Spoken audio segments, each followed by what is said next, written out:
Good evening, everyone. I'm Ankit, and you're watching the Indian Express analysis on StudyIQ IS English channel. Now, today is 25th of February, and we'll be discussing 7 important articles that we have picked up from the Indian Express newspaper and website. So, we'll begin today our discussion with foxnuts, also known as Makhana.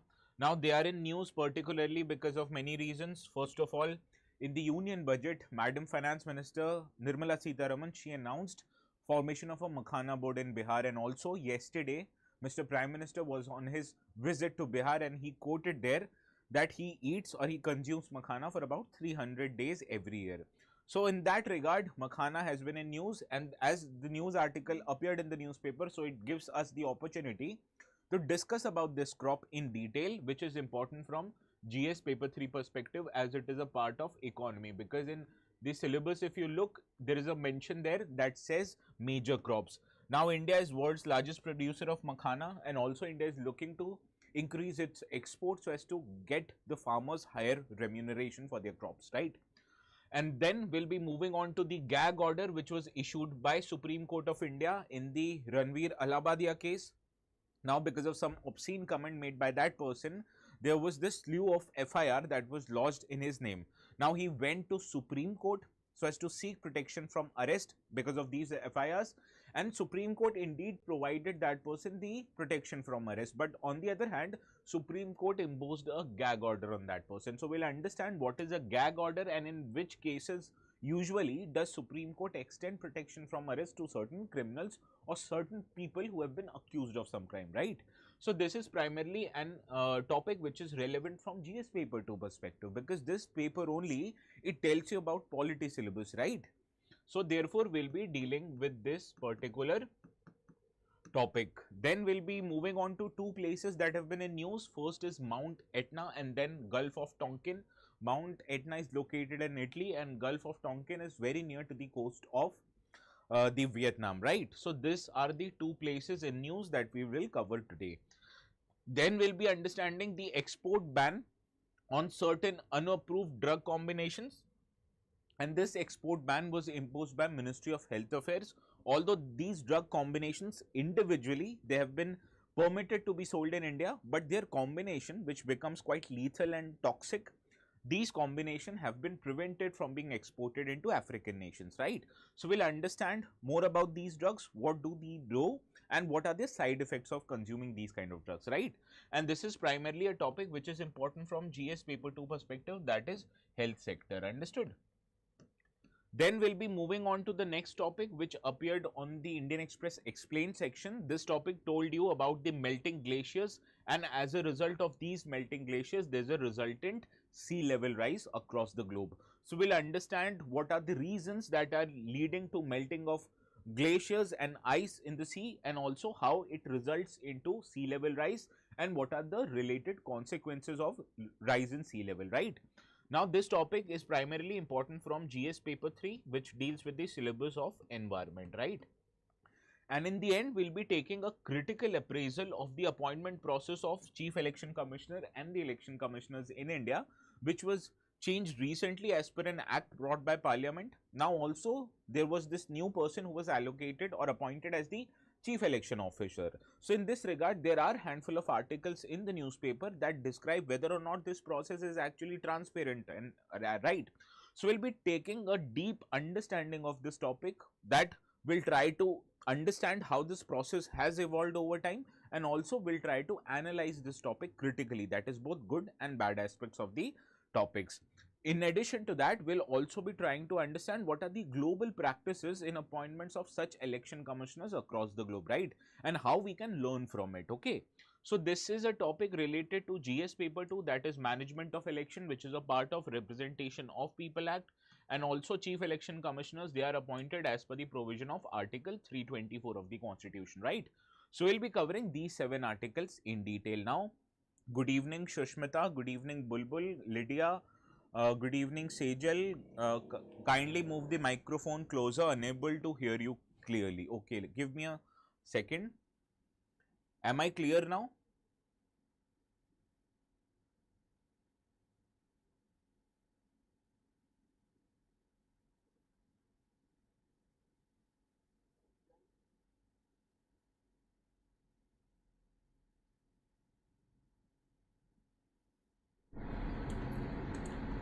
I should be clear now. I've changed the settings in the computer. I guess it is clear. Good evening, Tapas. Bagaspings, answer me quite fast. Am I clear now? Now, as usual, you can see the notes. These are available on my Telegram channel, ATS Live. So you can subscribe to my Telegram channel, and also on this channel, we make sure that the students, they give they submit their answers in the group, and I help them evaluate and tell them what are the lacunas in their answer writing, right? Now, this kind of a process is very important if you do on a daily basis, because slowly by slowly you'll realize that your answer writing is getting better and better, right? And this is what you eventually want if you want to clear your mains examination, right? So please do not forget to subscribe to the channel, and also please do not forget to write your answers on a daily basis, right? Now, this is the question that I gave you yesterday as the homework. Consider the following statement regarding ex gratia payments. Ex gratia payment, they have to be provided by the government in all cases of loss and damage. Now, the question states have to be provided, which means, is it mandatory for the government to provide ex gratia loss? The answer is incorrect, because it is not mandatory on the government. Rather, it is a voluntary measure by the government to show goodwill, to show sympathy towards the dead, and that is why such kind of ex gratia payments are made. Therefore, it is not mandatory. Therefore, first option becomes incorrect. Now, these payments are made out of legal liability of the government and does not imply any moral obligation. Now, this is also incorrect. I told you this is a kind of moral obligation and not a legal liability on the government, right? So, both of these options are incorrect. Therefore, option D is the right answer. Yes, Sejal. No, sorry, Sejal. Option D is right answer. Bagaspings, you're right. Now, let us discuss the practice question. This practice question will be taking up before the end of the session today. It tells you, or it asks you, discuss the evolution of the appointment process of the Chief Election Commissioner and the election commissioners in India. And we have to critically analyze the challenges posed by the current selection process and suggest reforms in the light of best global practices. So, what are these best global practices, you must be wondering? Do not worry, I'll tell you in the today's discussion, right? So, let us start our today's discussion with this first article that appeared on the page 6th and the 11th of the Indian Express newspaper. Now, this is particularly a very political article, but I saw in this article it says, on the push being given to Bihar's popular Makhana, the Prime Minister said that it is a superfood and I will eat Makhana 300 days out of 365 days a year. Now, the proposed Makhana board in Bihar will provide great help to the food processing, value addition and marketing of Makhana. And also, this is a big op-ed in the page 11, which cites an MP from the Janata Dal United. He has enumerated many benefits of Makhana, right?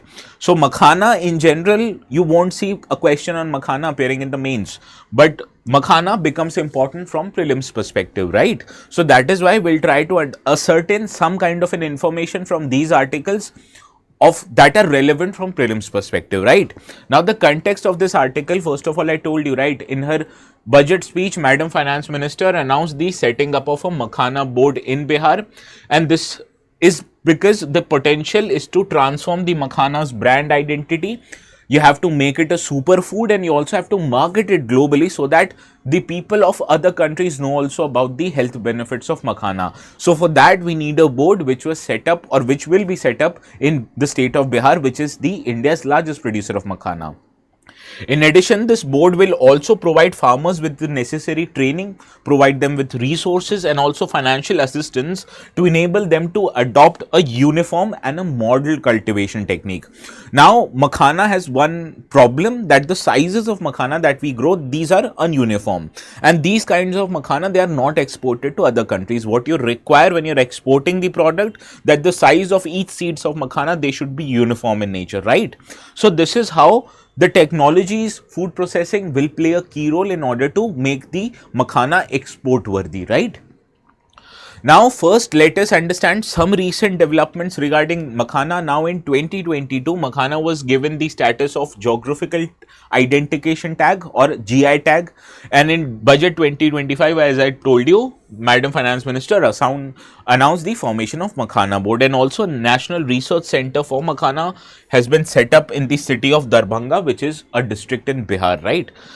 Now, first let us understand some of the important facts regarding to Makhana, right? Now, it is a highly nutritious aquatic crop that grows in still or slow moving water bodies. And what kind of water bodies are these? These are ponds, lakes and wetlands. And therefore, it is known for its edible seed, which are rich in protein, fiber and antioxidants. Now, you have to remember this Makhana, it is not native to India. It is native to Southeast Asia and China. And it is primarily grown in India, but it is native to Southeast Asia and China, right? Now, as far as climatic and soil requirements for growing Makhana, you have to understand that this grows best in a tropical and a subtropical climate. Therefore, when it is growing in a tropical and subtropical climate, so therefore it requires what? A hot and humid kind of an environment. When the temperature, it ranges between 20 to 35 degrees centigrade, and it grows best in smooth loamy soil, right? So this is the soil requirement and this is the weather requirement, right? So you have to understand these kind of discussions in order to solve these questions that primarily appears in the prelims examination. Now, what is the water requirement of this crop? This grows well in shallow water bodies which has a depth of about 1 to 2 meters, and it requires clean, nutrient rich and stagnant water for proper growth. So please remember all these facts, right? Now, in terms of Makhana production in India, India is the largest producer of Makhana, you know that, right? But in India, Bihar produces 90% of India's production of Makhana, which is grown mainly in the Mithilanchal region of Bihar, right? Which is located on the northeast part of Bihar, right? Areas adjoining Bengal and also areas adjoining Nepal border. Now, the other states which grow Makhana are West Bengal, Assam, Madhya Pradesh, Manipur as well as Tripura. Now, you have to understand one important caveat that despite Bihar, it produces 90% of Makhana produced in India, but despite that, the largest exporter of Makhana is not Bihar, it is Punjab and Assam. And what you have to realize is Punjab does not even grow Makhana. So, there should be some problem with Bihar, right? That why it is not exporting or why it is unable to export Makhana, and this is what it is intended by the government to rectify it. We have to rectify this problem. We have to ensure that Bihar not just produces Makhana, but it also exports them to larger number, and therefore the farmers who are growing Makhana in Bihar, they will be remunerated and paid well, right? Now, the reason is that Bihar neither has a developed food processing industry nor it has an export infrastructure. Therefore, the Makhana which are produced in Bihar, these are sent to these states, and therefore these states eventually pack them and export them to other countries. Now, based on this information, let us see if we are able to solve this question, right? Consider the following statements regarding Makhana foxnut. It is an aquatic crop that requires hot and humid tropical climate with temperatures ranging from 20 degrees to 35 degrees centigrade. This is a correct statement. Punjab is one of the largest exporters of Makhana from India. Again, correct. I told you, right?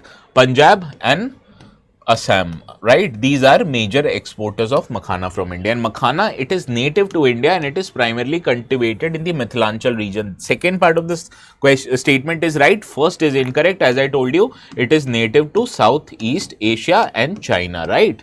And not native to India. So, third statement becomes incorrect. We have to identify correct statement. First and second are right. So, option A therefore becomes our right answer. No, Shushmita, option 1 and 2 are right. Bagas Pinks, you're correct. Sarang, B nahi hai, A hai. Jayesh, sir, I will prepare for 2027 attempt, so I watch your daily newspaper analysis rather than what I can do for current affairs preparation. Please tell me it is beneficial for me or not. Well, just keep watching this. Before the exam in 2027, few months back, get a magazine that is a compilation subject wise and read them. Yes, Shushmita, Lydia, you're right. Option A is correct. Okay. Any new watchers who have joined recently? Sejal, yes, you are right. Option A. Now, let us move to the second article. This appeared on the website of the Indian Express newspaper, particularly because this is somewhat an older news, right? Now, now this newspaper highlights that the Supreme Court of India, while hearing the case of Ranveer Allabadia, where he had gone to Supreme Court to protect himself from the arrest, which could have been made according to many FIRs registered in Maharashtra, Assam, etc. Now, in that regard, Supreme Court actually granted relief to this person that he will not be arrested before the Supreme Court actually has heard the matter. But he also was imposed certain restrictions on what he or he cannot say in the media, right? So this is called as a gag order. Now there are many people who is saying that this gag order, it raises the questions of free speech, whether you are preventing a person from exercising his fundamental right of free speech, right? So we'll try to understand what is this gag order and whether or not this controls the free speech in India, right? Now, gag order, you have to understand, it is a legal directive that prohibits individuals or even media outlets from publicly discussing certain matters. Now, what is the purpose of such a gag order? Why it is imposed in a democratic setup like India? First of all, you have to understand it protects the fair trial rights. Now, whenever there's a trial going on in a court in India, there's a possibility that if I'm one of the parties of the case, by making public statements, I can arouse public sentiment. And what if people actually create the pressure on the judiciary or on the judges that please give the judgment based on this information on in the favor of this person, right? So I do not want that to happen, particularly with respect to India, that the judiciary should be free and fair in deciding the case based on the sole merits of the case and not what the people are saying, right? And this is only when the justice will be delivered properly. So in order to protect the trial from being fair, from not being prejudiced in a form of one person, therefore we require such gag orders. And it also prevents prejudicial media influence, which we have seen in many cases. There are instances of media trials that even before the victim or culprit has been presented to the court, the media anoints them as a person who has been guilty of crime. But we do not want a media trial to happen in a democratic setup. The purpose of a democratic setup is that there is a separate judiciary who is responsible for hearing the cases and giving the judgment based on the sole merit of the cases and not on other directions or other considerations, right? Now, the Supreme Court's directive barring Allahabadiya from airing any show on YouTube or other media platform amounts to a gag order, right?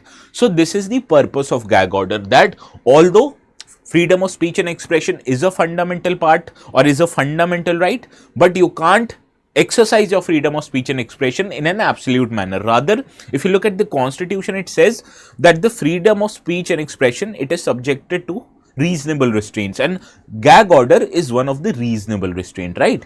Now, there are many instances why actually these gag orders are passed. First is called as doctrine of prior restraint. Now, this doctrine, it refers when state it prohibits speech and expression before it occurs.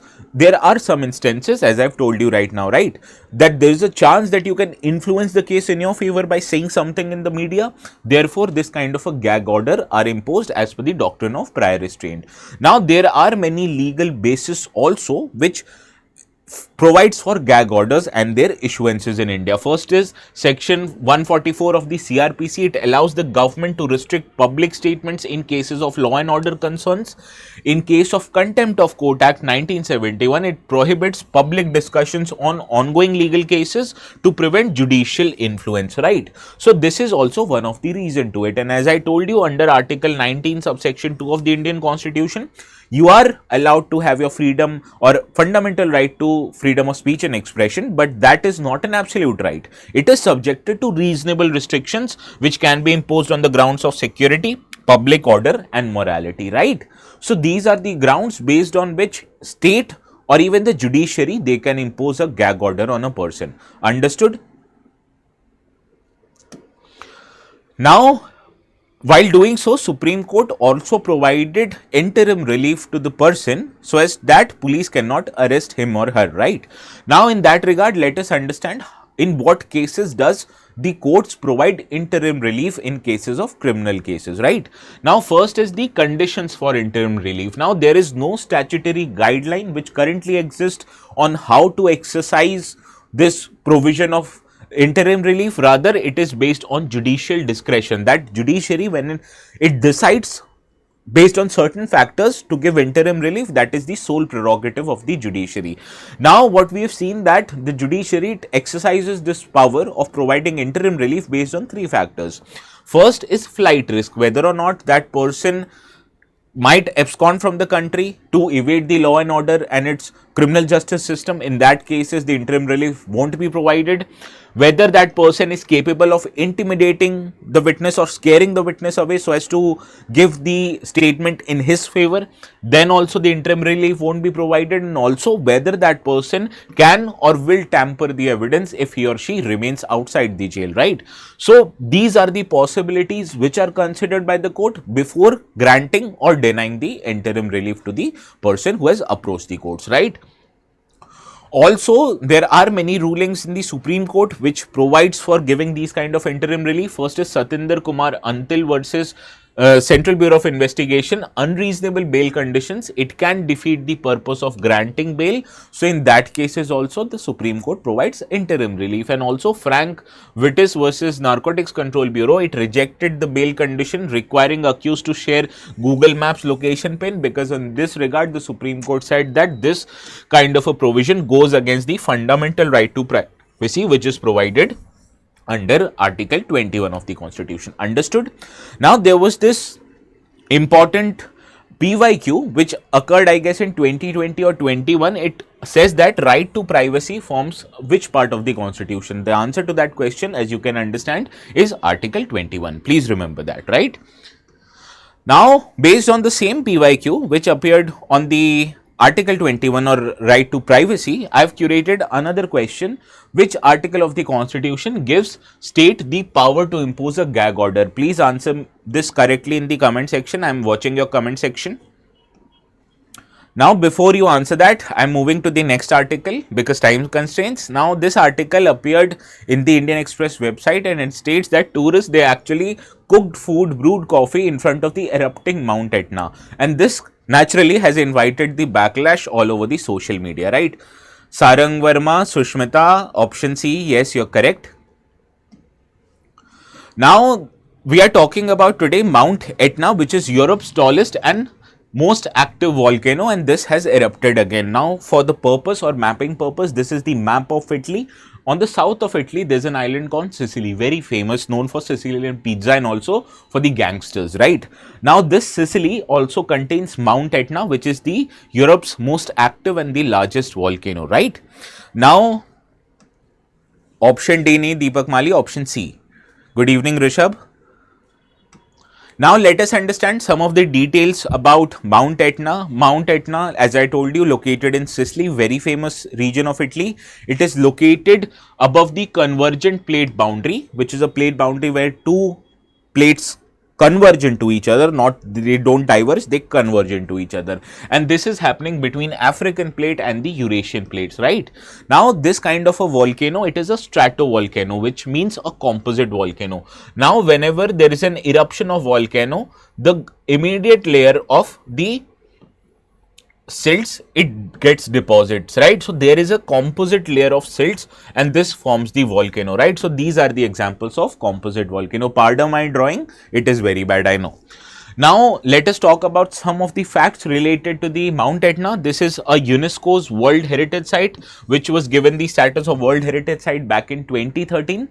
As I told you, it is the largest volcano in whole of Europe, and UN designated Mount Etna as the decade volcano because of its history of volcanic activity and proximity to the populated areas. Understood these facts? Yes, Ayush, you're right. Article 19. FTY, I remember your name, Ayush. Am I wrong?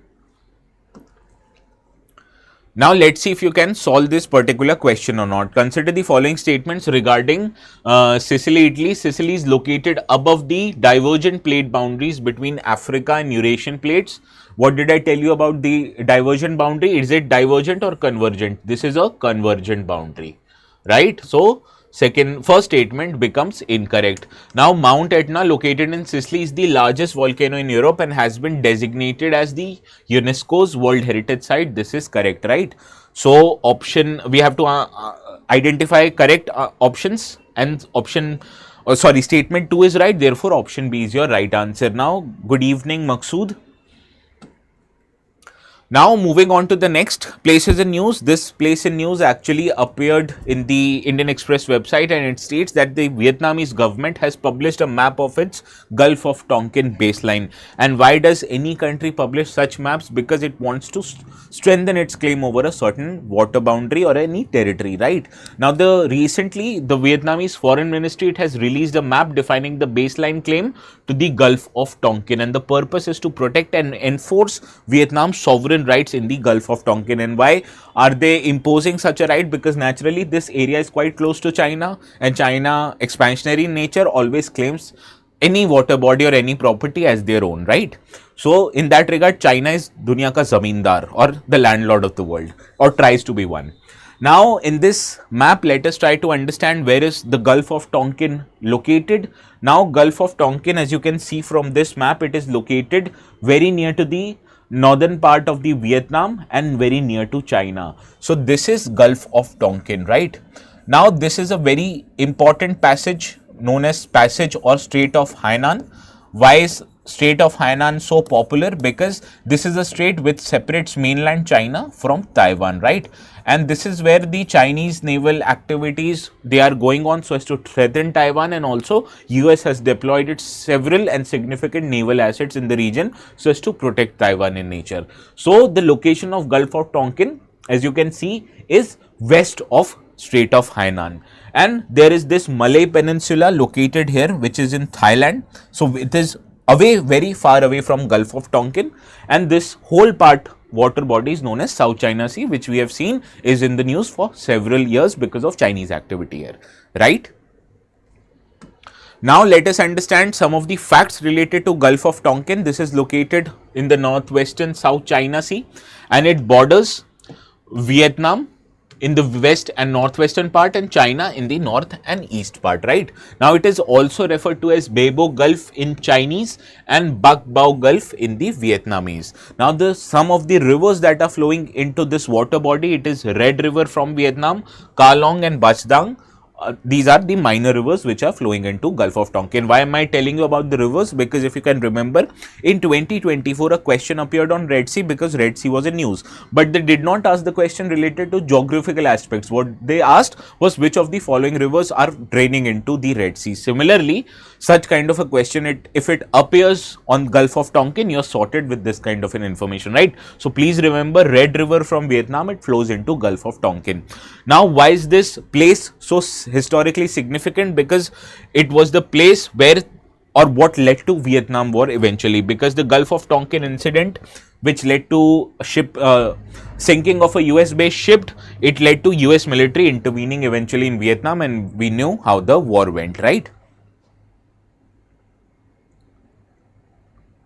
Yes, FTY, you're correct. China lags due to Malacca.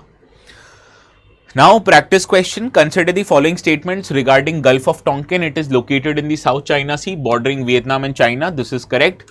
The Red River flows into Gulf of Tonkin. I have told you this is correct. It lies between Malay Peninsula and the Strait of Hainan. Now it is located very west towards the Strait of Hainan, but it is not located in the Malay Peninsula. Why did I tell you that? Because Malay Peninsula is this part, right? And Gulf of Tonkin is very far away from this, right? So you can safely say that the statement third is incorrect. First and second are right. We have to identify correct statement. Option A therefore is the right answer. Now I tell you every day, right, if you are having problems in understanding the static part of the syllabus, the most likely fact is that you have not attended a foundation lecture. And also if you have attended it somewhere, the probability is that the quality of teaching was probably not that good, right? So for that I have a solution for you, right? And this solution is called as the StudyIQ website. Now if you go to our website, click on Explore Courses, you will be visiting the amount of courses that we are offering you. Now there is a fair bit of chance that many students who are watching this video, they are not that comfortable with Hindi or English, right? So in that case, you also have an option to register for a pure English courses that are offered in the StudyIQ, right? Both in online and offline mode. Now I'll tell you how to access these courses in the online mode, right? Now if you look here, there is a bar which, and if you scroll of this bar, you can say there's an UPSC IS English option, right? So click on this option, And once you click on this option, you will be getting options to register for our courses in the English medium, right? So click on this courses, which is a foundation batch for 2026, right? Now we have an offer that is going on right now. This provides you for the fees that is available at 34,999, that is 35,000 rupees roughly, right? But what if I tell you, you can get this at a much more discounted rate? Click on buy now. I'll tell you how to get the discounted rate. Now click on buy now. You must be seeing that there must be a code that is appearing on the bottom half of your screen, right? Using the code or use the code ATS live, right? Now if you add promo code here, there's an option for you to add your promo code, and if you add ATS live here, which is the coupon code, apply ATS live and see the value of the course has reduced from 34,999 to 27,999, which is eventually the discount of 7,000 rupees, right? Now 7,000 rupees is a huge amount of money which can take care of many of your needs for the future time, right? So please save the hard-earned money that your parents might have earned, that you might have earned, and save it for future purposes by using the code ATS live, right? Please remember that. Now let us get back to our discussion. I told you, right? We are moving to the next article. This article actually appeared in the Indian Express website. It states that the Health Ministry, it has barred the export of unapproved drug combination, right? Now there's some study paradise. Good evening. Now recently the Ministry of Health, it has banned the export of two drugs that is known as tapentadol and carisoprodol, and the combination of these two drugs, right? Now both these drugs individually, these are approved by the Central Drugs Standards Control Organization to be sold in India. However, the combination of these two drugs, they are not approved, and neither these two drugs are included in the narcotics, drugs and psychotropic substance, and therefore the export of the combination of these drugs have been banned by the Ministry of Health. So let us first understand individually what these drugs are and how their combination can be quite dangerous and lethal in nature, right? But give me a second, I should drink water.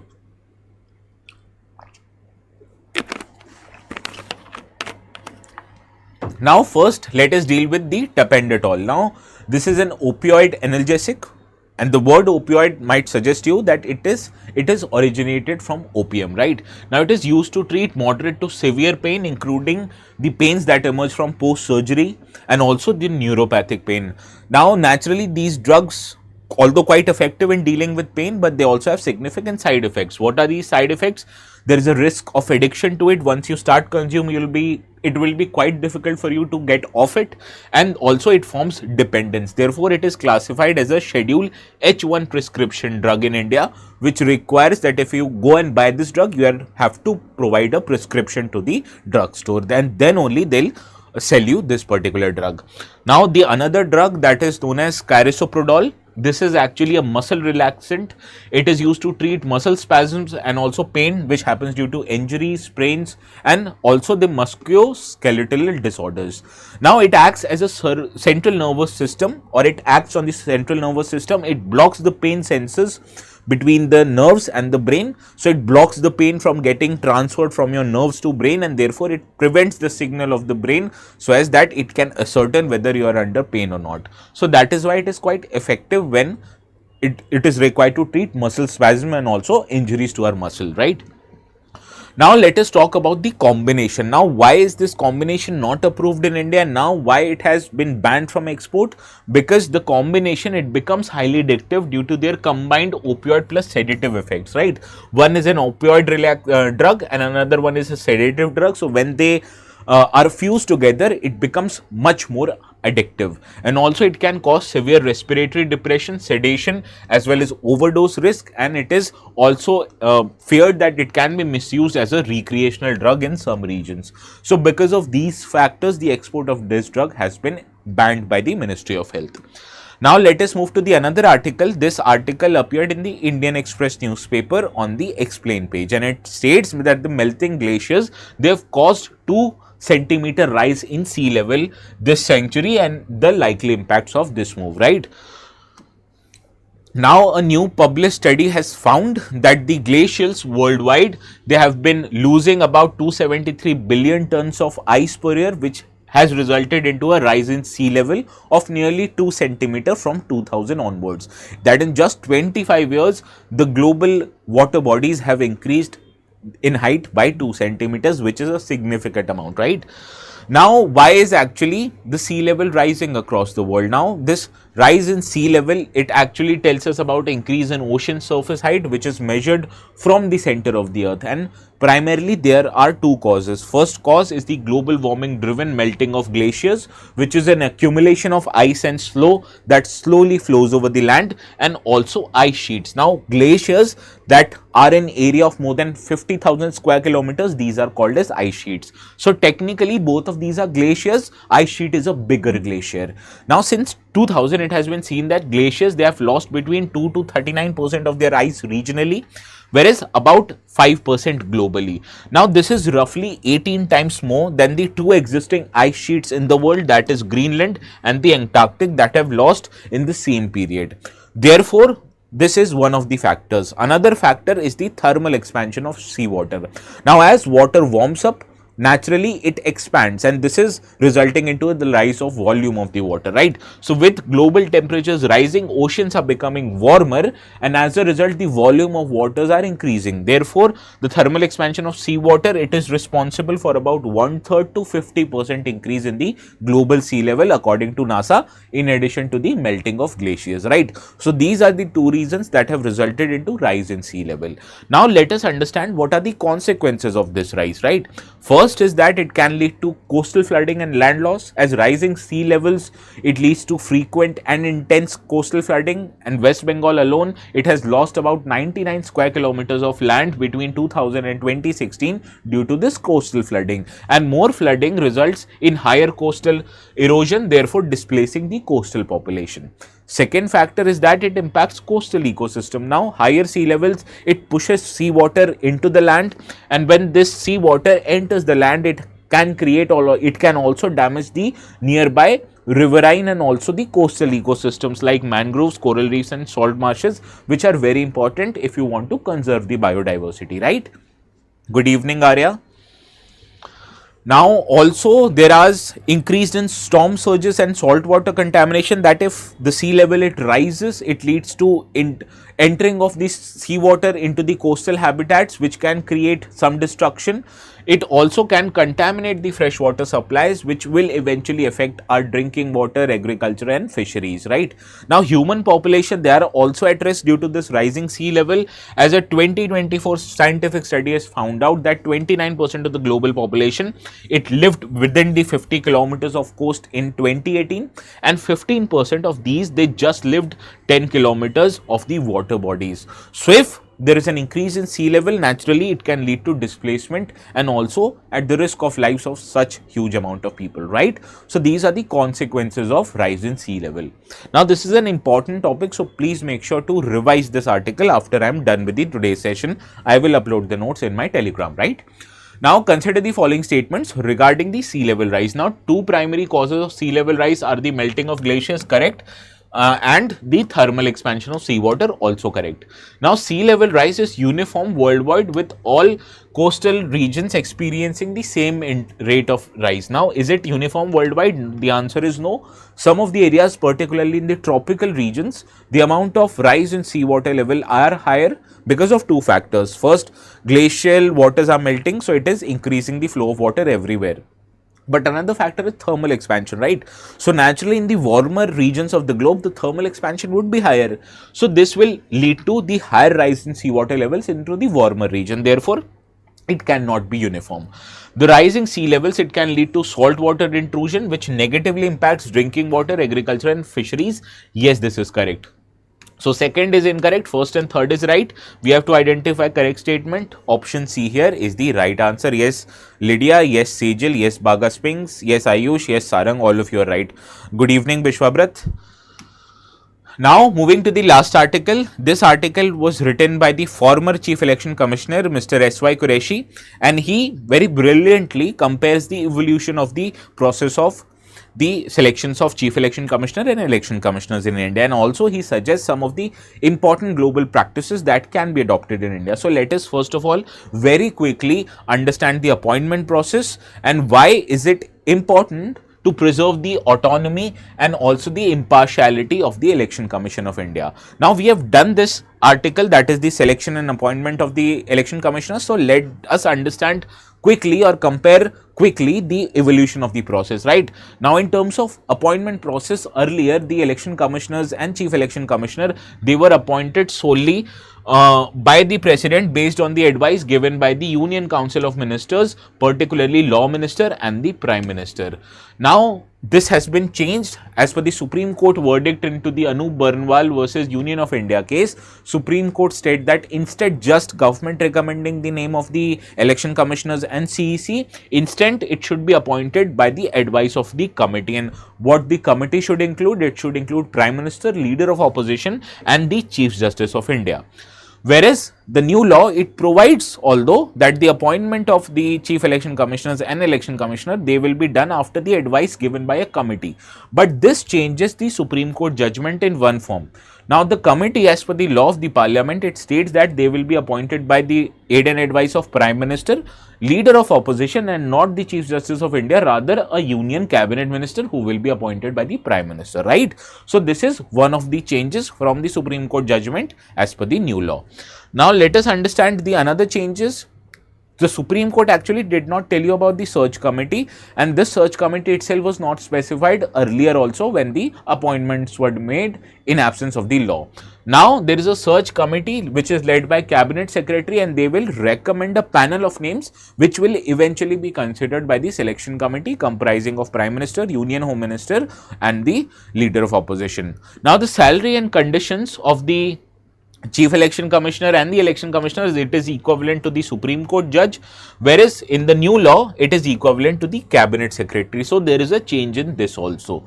Now, in terms of removal process, according to the original procedure or the old procedure, the removal process can be done only in the same manner as the Supreme Court judge, and you will be happy to know that the new law has preserved this provision, right? So, this is the evolution and comparison of the selection process, how it was earlier, how it was changed by the Supreme Court, and how is it now, right? Now, let us understand in details what are the challenges in the appointment process. First of all, you have to understand that this process even now lacks institutional independence, because who are the people recommending the names of the judge? It is the members of the executive and also one nominee from the legislature. But as you can see that there are two nominees from the executive and one nominee from the legislature. So, technically they can out veto the Leader of Opposition. So, therefore, there is no institutional independence when it comes to the selection and the appointments of the Chief Election Commissioner and the Election Commissioners, because even today the primacy rests with the executive of the country, that is Prime Minister and the Union Cabinet Minister, who is appointed again by the Prime Minister. Now, it also violates the Supreme Court's 2023 ruling. I told you, right, Supreme Court judgment provided that in addition to Prime Minister and Leader of Opposition, there should be Chief Justice of India, and this will be the committee who will consider the names who to appoint as CEC and ECs. Rather, we have seen that the new law which is presented by the Parliament, it instead of Chief Justice of India provides for Cabinet Minister, right? So, this is how it violates the Supreme Court ruling. Also, there is a lack of transparency in the process, because Parliament does not have the participation in the process of appointment. Also, there is no public scrutiny about the names who have been considered. Therefore, it lacks transparency. Also, what about the public perception and credibility? Although in practice, we have seen that the credibility of Election Commission of India has maintained, but there are many allegations that the people who are exercising or who are in the office of CECs and ECs, they are disposed towards one party or the government, right? So, even the questions about credibility, it goes quite well into destroying the overall credibility of the institution. And not just the EC should be credible, but it should also be perceived and seen by the people as credible institution, right? So, this is one of the challenges which is faced by the appointment process. Also, global best practices, like what are the practices in UK, US, etc., which involves other branches of the government, these have been ignored this time when the new law was formed, right?